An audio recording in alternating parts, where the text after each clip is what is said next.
전통 결혼식 비용에 대해서 좀 궁금해서 네. 그 부분을 설명해 주실 수 있으실까요? 전통 결혼식 비용은 쉽게 얘기해서 이제 베트남도 결혼식을 보통 전야제, 약혼식, 그다음에 본식 결혼식 세 가지 방식으로 하는데 뭐 전야제는 아시다시피 동네 사람들 친척들 모여서 네, 떠들고 파티하고. 그거 하고 하는 거고, 두 번째 약혼식 이제 우리 흔히 얘기하는 함대부 들어가는 거, 예물 같은 거 들어가야 될 때, 그리고 세 번째 결혼식 이제 본식을 하잖아요. 근데 이제 북쪽은 이제 제가 진행을 했고 남쪽하고 좀 차이가 있는 게 전통 결혼식 비용이 북쪽보다 남쪽이 많이들 요구하는 편이에요. 아, 남쪽이 더 비싸요?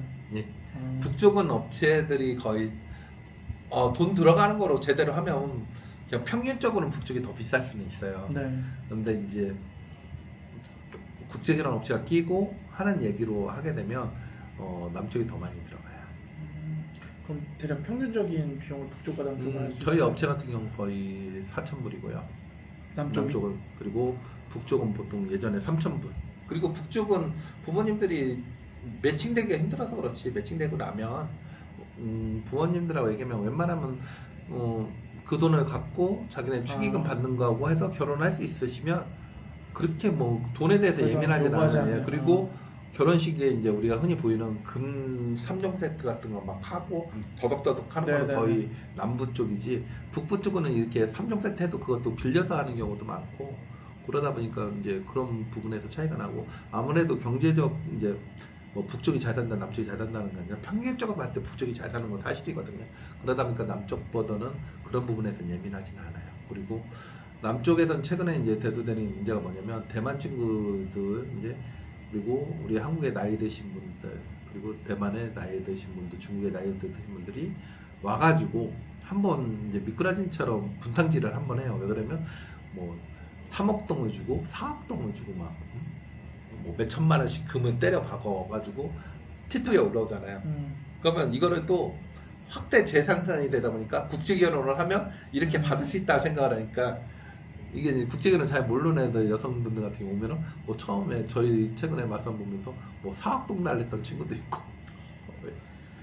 그 남쪽이 거의 그래도 평균 4,000달러 얘기하셨네. 그러면 한 1억 동 예. 되는 거죠? 이것도 다른 업체에 비해서 많이 준다고 하시는데 지금 현실적인 물가도 올라가고 금값이 그렇죠. 워낙 많이 올라가서 그렇죠. 예, 지금 1억 동을 지금 신랑님들한테 얘기하고 있어요. 그런데 신랑님들도 알아셔야 되는 게 전통결혼식 비용 적게 줬다고 좋은 게 아니라 이게 나중에 잘못되면 나한테 다시 돌아올 수 있는 청구서기도 하거든요. 그리고 약간 신부님들이 그거를 자존심의 문제도 좀 있는 것 같아요. 너무 나한테 돈을 안 쓰고 이러는 거는 네. 조금 좀 속상해한다고 해야 되나? 네, 그게 좀 있는 것 같더라고요. 이제 나중에 한국에 가서 살게 되면 이해를 할 수 있는 부분이긴 한데, 처음에는 아무래도 자기 기숙사에 있던 친구들도 얼마 받았다, 생활비 얼마 받았다, 이거 조그만 거 갖고 네, 싸움도 나기도 비교하고. 하고, 예, 아이폰 누가 사주면 이제 그게 이제 그 기숙사에 이제 최대 이슈가 아. 돼서 이제 그것 때문에 문제가 생기기도 하고, 그런 부분 때문에 업체들이 아이폰 사주지 마라, 돈 더 주지 마라, 그리고 돈 더 줄 거면 업체하고 상담을 해라. 그리고 전통교육 정해주는 이유가 그것 때문에, 나야 내 신부가 어리고 이쁘고 신부네 집이 힘드니까 더 도와주고 싶은데, 업체 될 수 있으면 업체 혼을 하신 분들은 업체 혼에 따라 주시되 나중에 본인이 결혼하시고 나서 한국에 들어가시면 별도로 선물을 해주시던가, 아니면 그때 도와주고 싶으면 좀 도와주시면 되시고요. 본인이 도와주고 싶다 해서 해주시면 그 단체 생활하거나 거기에 있는 기숙사에 있는 친구들한테 모든 영향을 끼치는 나비 효과가 생겨요. 예, 임팩트 제대로 주시는 그렇죠. 거죠.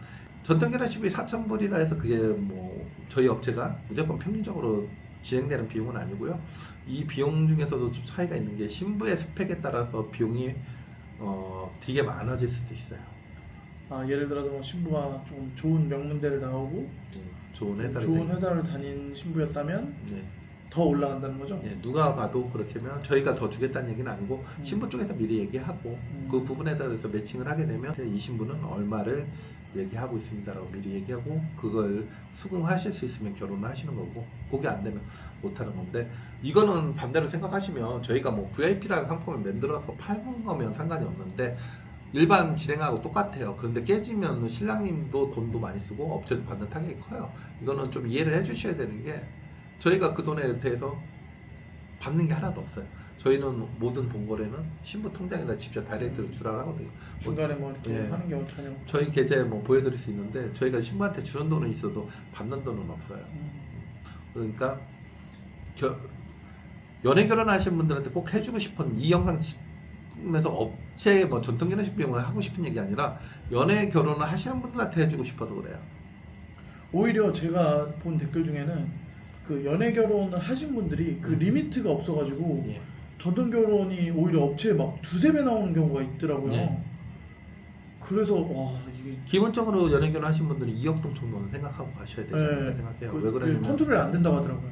그리고 리미트 뭐 4억 동도 저도 받고 뭐 왜 그러냐면 그쪽에서 하는 논리도 또 그건 있어요. 너네 업체 통하지 않아서 업체한테 줘야 될 돈 2,3천만 원, 2천만 원 가까운 돈을 왜 나한테 왜 못 써? 그렇게 얘기 못 하실 건데. 그렇죠. 그러면 돈 밝힌다고 또 깰 수도 없는 거고. 그렇죠. 미쳐버리는 거. 그럼 중간에서 통제가 안 되고 관리가 안 되니까 중재해 주실 수도 없고. 그러다 보면 싸우다 보면 깨지는 경우도 맞아요. 많아요. 맞아요. 예. 그래서 연애 결혼이 정말 무서운 게 이것 때문에 무서운 거야. 결혼식 하다 깨지는 경우. 맞아요. 그리고 남자 입장에선 좋아하는 마음이 있으니까 좀 끌려가게 되더라고요. 네. 그리고 여자가 오빠는 나를 사랑하지 않아 이러면 그게 진짜 할 말이 없어요. 그래갖고 오히려 저는 사실은 그래서 좀 통제하는 사람이 있는 게 이게 나라도 다르고 문화도 다르니까 더 안정적이라는 느낌을 받았어요.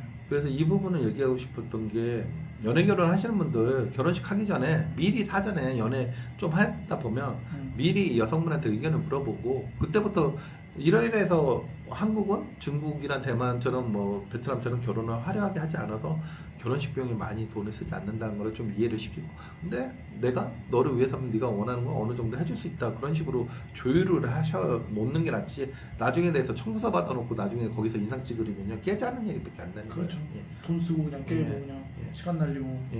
맞아요. 결혼 안 하실 거면 몰라도 연애만 하실 거라면 상관없는데 결혼까지 생각하시는 분들은 특히 중간에 개입을 해줄 수 없는 분들은요 연애 결혼 하시는 분들 꼭 이거는 생각하세요. 결혼식 비용에 대해서 전통 결혼식 비용에서 미리 알아놓고 연애를 하셔야 된다고. 뭐 그때 가서 알아본다 하시는데 그때 가서 깨져버리면 돌아버리거든요. 그쵸. 시간이면 돈이면 아유 저 생각만 해도 끔찍한데요. 그래서 지금 하고 싶은 얘기 뭐냐면 전통 결혼식은 금액에 한도는 없습니다. 대체 업체가 정해준 금액은 있긴 한데 신부 스펙에 따르나 혹시 연애 방식에 따라서는 그 금액이 크고 더 많아질 수 있다는 거를 좀 인지를 하셨으면 좋겠습니다. 공식이 아니에요. 이거. 네네. 예. 그냥 그럼 어떤 경향이 있을 뿐이지만 예. 또 예외적인 상황도 충분히 발생할 수 있다. 우리도 한국도 마찬가지잖아요. 예전에 흔히 얘기하는 뭐 사자 들어가는 신랑들한테 신부들이 맞아요. 돈을 더 많이 쓴 거잖아요. 맞아요. 여기도 마찬가지예요. 신부 집에서 신부를 위해서 신부가 공부하고 신부를 위해서 투자한 돈이 있잖아요. 그럼 그렇죠. 당연히 더 많은. 예, 더 옆집에 그냥 평범한 신부들보다는 많이 받고 싶. 아까 얘기했듯이 자존심이라 생각하거든요. 그렇죠. 그러니까 예, 그 부분에 대해서 좀 인지를 해줬으면 좋겠어요. 그래야지 안 깨지고 이거를 이해가 되시면 베트남에 대해서 베트남 여성분이 돈을 밝힌다는 소리를 안 하고 단지 신부의 자존심이라 어느 정도 생각하고 뭐 억 단위도 아니고 몇 천만 원 단위도 아니니까 그렇죠. 예, 업체 비용 안 들어가고 하지만 뭐 물론 연애 결혼 하시면 왔다 갔다 하시냐고 돈 더 쓰기는 하시거든요. 맞아요. 예, 그런 부분이 있는데 생각을 하셔야 됩니다.